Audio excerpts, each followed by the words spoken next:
Salah satu yang orang banyak juga tidak ketahui bahwa Yunani itu 23% kapal di dunia milik orang Yunani, Pak. Ilmu pengetahuannya, segalanya itu mereka pegang. Jadi kalau untuk perkapalan, mereka krem de la krem lah, Pak. Bapak itu kan punya yang namanya dry port ya, Pak. Ya, barang-barang dari Eropa lewat Yunani bisa ke dry port di Cikarang untuk didistribusikan ke seluruh Pulau Jawa. Sebaliknya juga barang-barang dari kawasan industri di Jawa Barat bisa lalu melalui Cikarang dry port langsung ke Yunani, distribusikan ke seluruh Eropa. Begitu juga, Pak, ya? Iya, Vietnam melakukan itu, Pak. Dia kerjasama dengan Korea, Pak. Buat kapal di Vietnam, teknologinya Korea, Pak. Kapal-kapal Yunani. Dan lebih murah, Pak. Ini mungkin bisa kita lakukan gitu, Pak. Buat kapal-kapal Yunani di Morotai. Buat di Morotai, teknologinya dari Korea.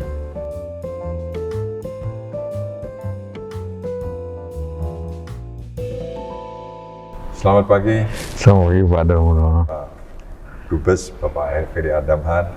Para pemirsa, hari ini kita mendapat tamu istimewa, Bapak Ferry Adamhan yang sudah berperan di banyak negara. Terakhir beliau adalah Dubes kita di Yunani. Pak. Kalau boleh, Pak, Pak Ferry menceritakan sedikit mengenai background Bapak. Iya. Di pendidikan juga. Iya. Supaya audiens kita lebih mengenal Bapak. Ya. Pertama terima kasih nih Pak Dar dapat kesempatan juga untuk share dengan audiens Pak Dar mengenai dulu jadi diplomat gitu Pak. Saya memang dari awal ingin menjadi diplomat Pak. Jadi saya dulu SMP di Lab School Romangun. Ada buku mengenai Indonesian Diplomacy Pak, yang ada foto di situ. Perjuangan kita di Dewan Keamanan di Lake Success waktu itu, di depannya Prime Minister Sahrir, di belakangnya itu ada Agus Salim dan bawa anak-anak mudanya Pak, anak mudanya seperti Pak Sudarpo, lalu Pak Sumitro, Pak Sujatmoko. Terus saya bilang sama ibu saya, Bu, kapan nih saya bisa jadi ini? Ibu saya bilang, you salah, kalau kapan itu berarti you nunggu. Tapi bagaimana you bisa ini? Nah itu jadi motivasi saya Pak. Ibu saya sih sebenarnya berkeinginan saya jadi dokter Pak. Tapi saya enggak, no, this is my path of my career gitu Pak. Jadi itu saya lakukan Pak. Jadi saya ambil Fakultas Hukum. Saya agak aneh Pak. Saya anak Jakarta tapi kuliahnya di Padang Pak. Saya di Padang lalu saya masuk Kemlu, lalu-lalunya agak lucu Pak, dulu mungkin emang garis tangan saya Pak. Jadi waktu sebelum ada tes di Kemlu itu Pak, saya sempat datang ke Pak Dr. Hasyim Jalal mengenai tesis saya mengenai Archipelago Principles, terutama pasal 53 kalau nggak salah Pak. Yang saya tanya, Pak Hasyim ini kita kelihatannya ekspansionis ya, one island, you salah nih, ini gitu ya. Nggak tahu itu nggak nyangka saya Pak, itu pun ditanya waktu saya setelah tes tertulis, tes wawancara, you ada kenal nggak sama orang Kemlu, Deplu gitu?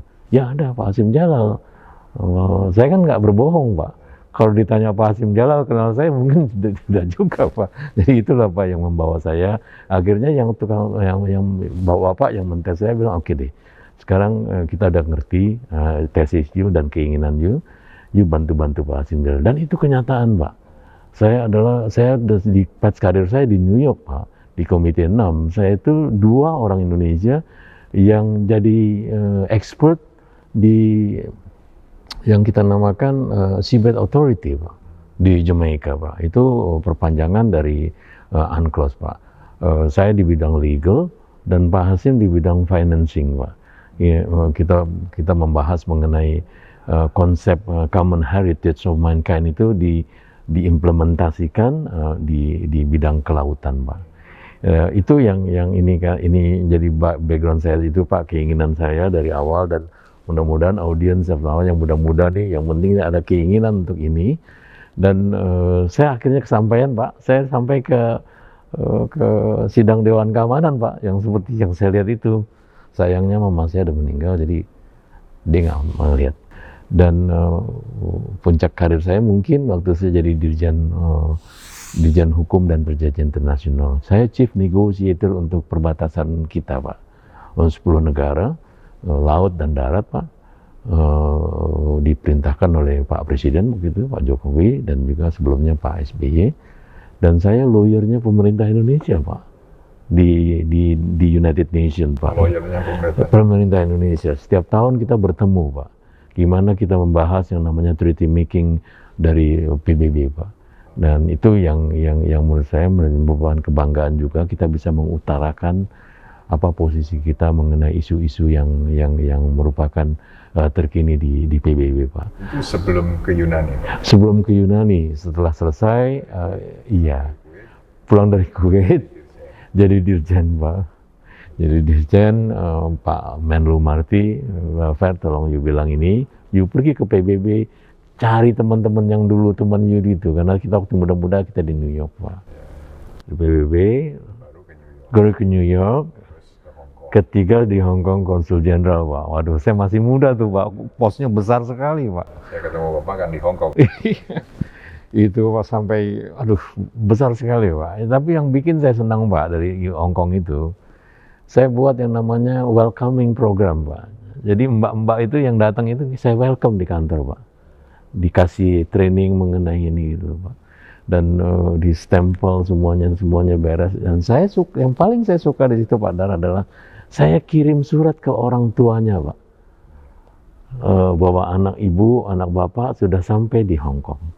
Karena saya ngerti sekali bahwa ini adalah penting untuk ibu-ibu di rumah mengetahui anak-anaknya, Pak. Banyak orang yang nggak mengetahui bahwa Yunani itu, saya selalu bilang why Greek gitu ya, why Greece gitu ya. Bukannya saya mempromot Greece gitu ya, Pak. Kan Pak Presiden selalu bilang, saya tuh dengan ASEAN saya juga bersaing walaupun ini gitu ya. Karena barang-barang mereka tuh dalam pengertian trade cepat masuk ke sana gitu loh, Pak. Nah, why Greek? Why Greece? Salah satu yang orang banyak juga tidak ketahui bahwa Yunani itu 23% kapal di dunia milik orang Yunani, Pak. Ilmu pengetahuannya, segalanya itu mereka pegang. Jadi kalau untuk perkapalan mereka krem de la krem lah, Pak ya. Lalu yang kedua, selama perdagangan internasional, Pak, 75% itu melalui laut, Pak. Indonesia sebagai negara kepulauan itu sangat sebetulnya membutuhkan kerjasama yang baik dengan Yunani, Pak ya. Ya, di segala aspek kalau menurut saya, Pak. Dari SDM-nya, karena saya bisa bayangkan nanti misalnya kita punya lawyer juga udah bisa melakukan kontrak-kontrak, Pak, ini segala macamnya, Pak. Tentu kita nggak perlu lagi mencari yang lain-lainnya, tapi kita sudah punya ini. Dan Yunani tempat juga untuk belajar itu. Pertama networking mereka, Pak, karena ribuan dia punya kapal dan juga ininya, Pak ya. Terus yang kedua, Pak, Yunani itu yang terobosan yang saya buat tuh, Pak. Jadi caranya gimana ya? Caranya lalu saya buat perjanjian, Pak. Perjanjian kerjasama ekonomi antara Indonesia dan Yunani, Pak. Sudah selesai, Pak. Jadi dengan perjanjian itu sebenarnya kita udah lay down foundation untuk kerjasamanya, Pak. Yang kami sampaikan kepada mereka that treating that Indonesia will give that our neighbor will not give it to you. What is it, Excellency? Pertama, of course, our price. Jadi kita punya price with our neighbor. Saya nggak specify neighbor itu, Pak. Oh, dia udah tahu aja tuh bahwa akan lebih kompetitif tentunya. Kedua, Pak. Kedua adalah we have territory. If you land it in Indonesia, that you land it everywhere, and including 2 or 3 4 spot on this. And yang ketiga, saya bilang kita punya komoditi. Dengan komoditi ini kan bisa diambil dengan mereka karena mereka tuh pada basisnya mereka tuh ngelihat bisnis di shippingnya mereka juga, Pak. Nah ini yang kelihatan sangat atraktif, Pak. Mungkin saya dengar Dubes Yunani ini akan diganti lagi yang baru, Pak, yang mungkin kalau boleh usul, Pak. Karena saya juga udah bisa, maksud saya tuh di first part sudah lakukan, Pak, tapi kan harus ada continuation, Pak. Ya, yang Bapak bilang itu no question about that. How important Morotai, Pak, for the future, Pak. Saya ini chief negotiator, Pak, untuk perbatasan laut, Pak. Itu di dalam UNCLOS itu disebutkan, Pak. Karena kalau analisa hukum itu kan harus ujungnya larinya ke pengadilan, Pak. Nah, di situ disebutkan betapa wilayah ekonomi suatu daerah itu akan menentukan nanti delimitation itu, Pak. Dan Morotai is the ultimate sport, Pak. Jadi menurut saya ini bukan hanya masalah perekonomian semata, Pak. Ini masalah politics, teritorial, dan ini sekalian, Pak. Dan saya ngerti sekali Pak Darmono punya visi ke sana dan saya nggak meragukan itu. Sekarang masalahnya mungkin how you trigger it and a continuation of that, Pak. What is the measure of a developed country? For Jababeka, it is to empower individuals, businesses, and communities to realize their potential, to create self-sustained modern cities in each province in Indonesia, and provide employment opportunities for better life. Our journey began in 1989. What everybody saw as a bleak industrial land and a ghost town, we saw as a hidden potential. After a quarter century of building, Jababeka is now one of the biggest township developers in Southeast Asia. We have achieved numerous awards and milestones, and so enable thousands of businesses to thrive and raise the standards of living. Jababeka has 3 pillars of business: land and property development, infrastructure and services, as well as leisure and hospitality. Each area is developed with its own unique master plan to maximize the potential of every land to become a fully functioning city. Kota Jababeka Cikarang, as the first, largest and most successful township in Indonesia, has the competitive advantage of comprehensive expertise in industrial, residential, commercial, and mixed-use development.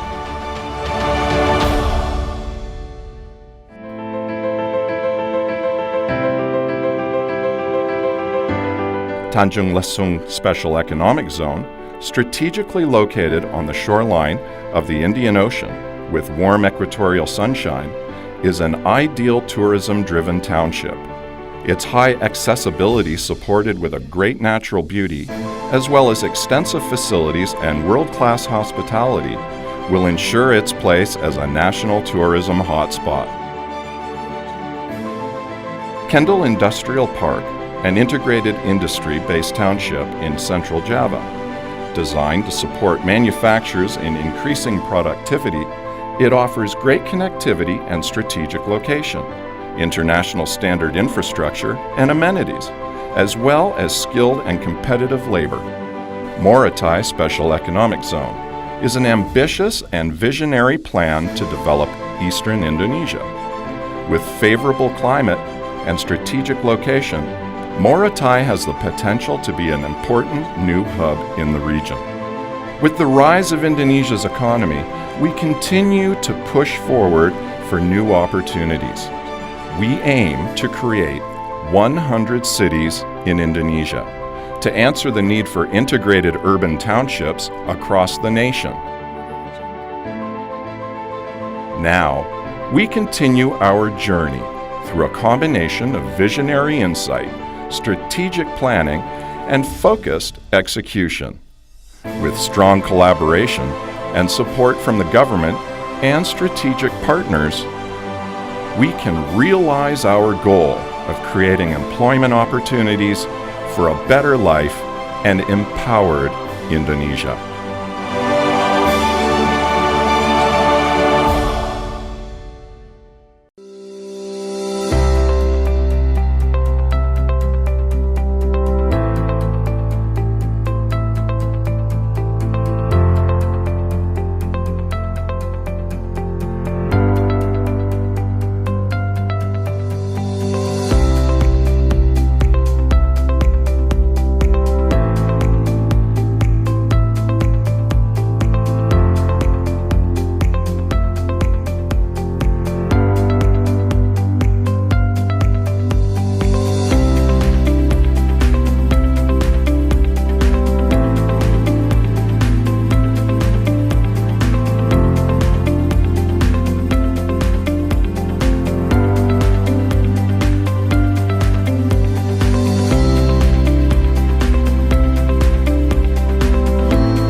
Indonesia is the largest archipelagic country in the world, with the second longest coastline. At the western edge of Java Island, there is a 14-kilometer-long beach that offers beautiful views and mesmerizing sunrise and sunset.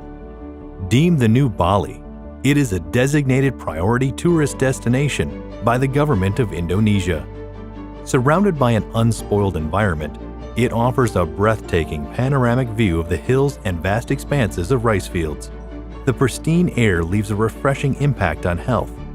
It is the perfect spot for travelers for sightseeing and an outdoor vacation. The beautiful place is called Tanjung Lesung, a consolidated 1,500 hectares of land.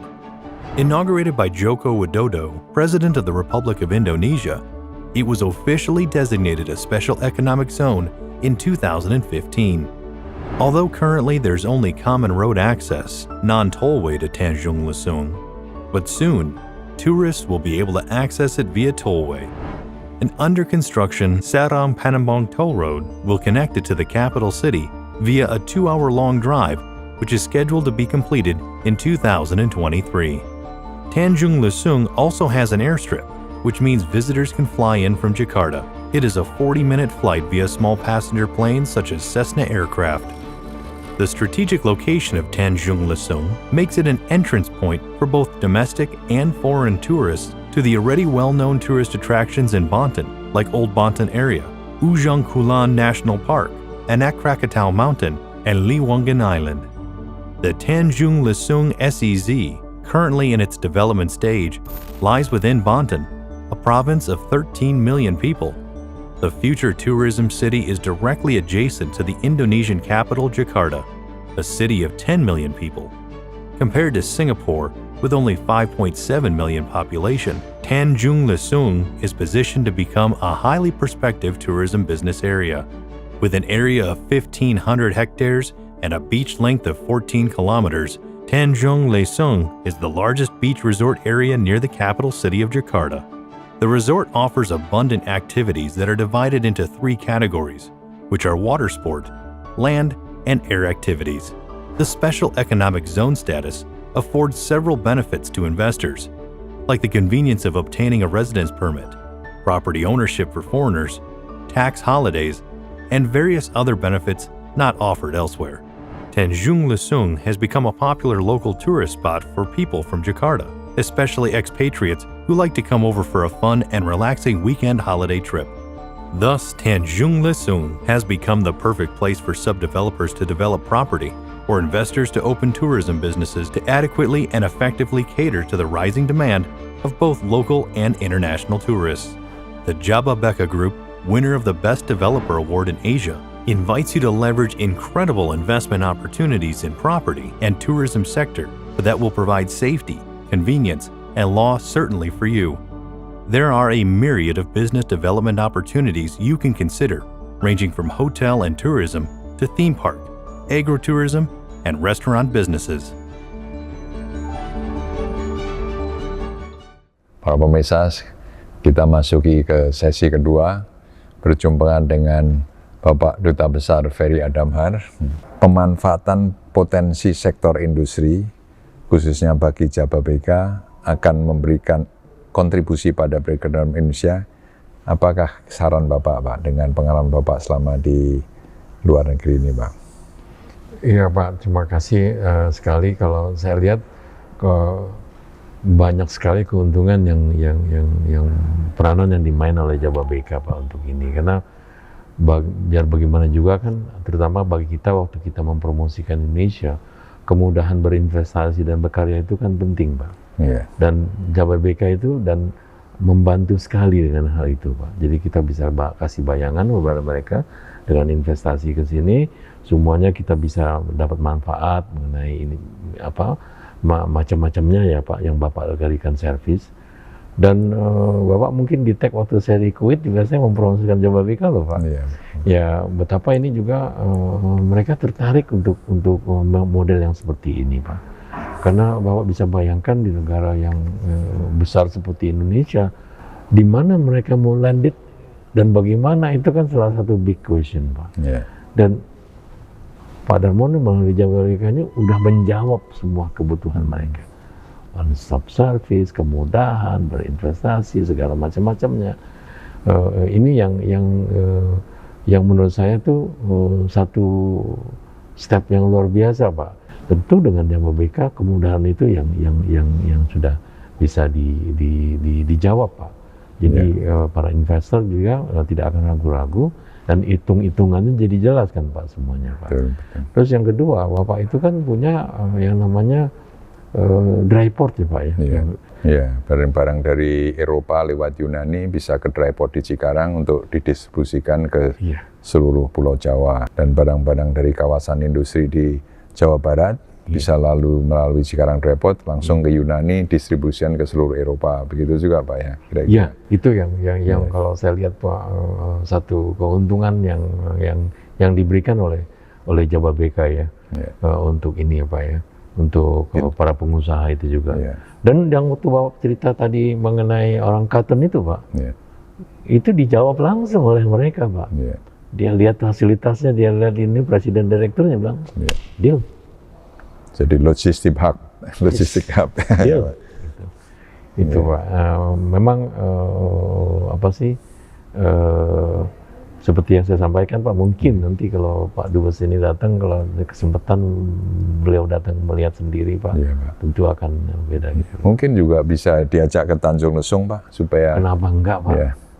Pak, ini bukan karena Bapak ya, saya ngeliat Tanjung Lesung, oh my God, I fall in love, Pak.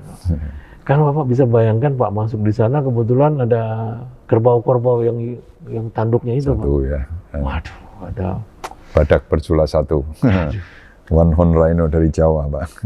Itu yang saya, kebetulan saya anak kota gitu, yang kita nggak ngerti gitu, Pak. Iya, Pak. Ya, juga pintu gerbang ke ujung kulon kan, Pak, Tanjung Lesung. Ke Krakatau juga. Krakatau, ya. Jadi banyak hal dengan Yunani kita bisa kerjasama kali, Pak, ya, di bidang maritim dan agrowisata kali. Saya mungkin kalau misalnya Pak Dar misalnya udah ini buka di sana, Pak. Kemarin saya kan menghadiri yang namanya cruise dengan INSA, Pak. Yacht cruise ya, Pak, ya. Pemerintah tuh sudah buka memang, Pak, untuk 3 tahun bagi yacht untuk bisa tinggal di tempat kita gitu loh, Pak. Nah, ini mungkin kesempatan baik juga, Pak. Dan INSA kelihatannya melirik juga ini, Pak. Jadi bukan hanya organisasi ini mengurus kapal-kapal niaga gitu, Pak, tapi juga untuk untuk kapal-kapal yang lain, untuk wisata dan juga yang ini cruise-nya, Pak. Karena bisnisnya luar biasa ternyata, Pak, untuk cruise ini, Pak, dan yacht ini, Pak. Karena banyak orang-orang kaya yang masuk di mana, di Langkawi, di Singapura dan lainnya, Pak. Itu mungkin salah satu ini, Pak, dan udah di launch, Menteri Perhubungan udah launching itu, Pak. Berarti dan sangat suportif, Pak Menteri. Apapun tolong kasih kami, kita bisa lakukan usaha agar apa sih bisnis ini, maritime tourism ini jalan, Pak. Maritime tourism yang di launching oleh Pak Presiden kita, Pak. Nah, Pak, kalau ganti cerita mengenai ini, Pak, Rusia dan Ukraine, Pak. Ini kan banyak kesempatan sebenarnya untuk Indonesia bisa membantu menyelesaikan masalah-masalah ini. Dan juga seperti daerah Morotai, Tanjung Lesung, apa ini kan juga bisa menerima mungkin anak-anak dari Ukraine, mahasiswa-mahasiswa yang ingin kuliah di Indonesia, apa di Presiden University atau Tanjung Lesung. Tapi saat ini kan, Pak, apa ada kita duta besar di sana, masih ada ya kita? Kita mungkin waktu pas konflik terjadi di Ukraine, Pak, dubes kita ditarik kembali. Bukan, memang ditarik, tapi di situ dan meninggal, Pak. Oh, meninggal. Pak Dubes Gafur, Pak. Kita sedih juga sih, Pak, ya. Pak Gafur, karena kita sebenarnya mengetahui beliau ini very dedicated ini, Pak, ya. Ini ya. Mungkin ada saran-saran apa, Pak, yang kita bisa lakukan dari kawasan-kawasan industri di Indonesia ini, Pak? Iya, Pak. Kalau bisa memungkinkan Pak ya. Iya. Ini saya kembali ke Yunani lagi Iya. Pak. Bisnis mereka itu kan shipping Pak. Iya, Pak. Mereka tunggu banyak gitu Pak lagi apa sih, tunggu Lego jangkar atau apa di negara tetangga kita. Saya lagi kepikiran kenapa kita nggak kasih aja mereka untuk services tempat kita Pak. Kita bisa tukar kru, bisa oiling, segala macam-macamnya sewaktu mereka menunggu gitu Pak. Dan ini kan kita dapat juga Pak, apa sih keuntungan dari situ. Terus yang kedua, Bapak bisa bayangkan Pak, negara maritim sebesar Indonesia, terus bergandengan tangan dengan Yunani Pak, Yang Romulan Pak. Lebih 26% Waduh. kapal dari seluruh dunia. Saya kan waktu itu ikut pameran Posidonia Pak. Iya. Kita sendiri Pak, kita undang INSA datang ke sana. Yang datang ke tempat pavilion kita itu delegasi dari Singapura Pak. Oh. Dia bilang, Excellency, this is very dangerous. Why is that? You know, the giant of Indonesia no participate or international arena. That's dangerous. Itu pandangan dia Pak. Saya kan melihatnya lain Pak. Nah, kembali ke sini Pak, mungkin yang bisa juga dieksplor Pak, misalnya ya, Vietnam melakukan itu Pak. Dia kerjasama dengan Korea Pak. Buat kapal di Vietnam, teknologinya Korea Pak. Kapal-kapal Yunani. Dan lebih murah Pak. Yeah. Ini mungkin bisa kita lakukan gitu Pak. Buat kapal-kapal Yunani di Morotai, Buat di Morotai teknologinya dari Korea. That guaranteed Pak. Jadi keuntungannya karena teknologi dari Korea lebih murah. Dia lebih maju, bagus, lebih dan bagus. produknya di kita lebih murah. Iya. Tentu Bapak akan minta kan special zone Pak. Iya, iya. Karena ini yang paling penting Pak. Iya, iya. Terus yang kedua yang saya dengar Bank Mandiri sekarang kasih ini untuk yang bidang maritim. Iya, iya. Banyak dia kasih keluar kesempatan untuk ini. Iya. Terima kasih Pak Ferry, ini waktu juga yang menjadi hambatan untuk diskusi lebih lanjut. Jadi moga-moga bermanfaat buat para pendengar sekalian, dan terima kasih Pak Ferry, sampai jumpa lagi.